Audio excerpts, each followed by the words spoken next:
Јавното предпријатие за државни патишта на Република Македонија обезбеди близу 87 милиони денари наменети за реконструкција на дел од регионалниот патен правец од планинскиот рекреативен центар Пониква на Осогово до Кочани.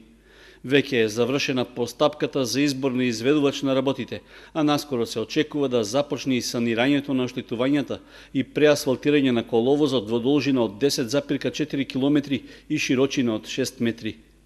Со градежните работи конечно ќе се санира најоштетениот дел од патот кон Пониква, што е граден пред околу 30 години, а на кој досега немало скоро никакви поправки. Со реконструкцијата на асфалтниот слој ќе им се овозможи полесен и побезбеден пристап на посетителите на спортско-рекреативниот центар, при што освен коловозот ќе се рехабилитира и постојниот, а ќе се обезбеди и дополнителен паркинг простор.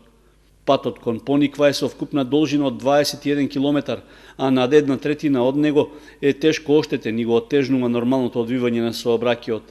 Се работи за регионален патен правец, кој со промоцијата на главниот зимски туристички центар во источниот регион привлекува се поголем број посетители, поради што тој е важна сообраќајница во овој дел од државата.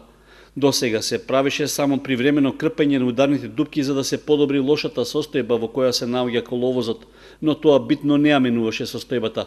Асфалтниот слој на одделни места е целосно однесен од ерозијата, а од поминувањето на товарните возила се направени големи дупки, за кои е неопходна посериозна интервенција каква што сега треба да започне.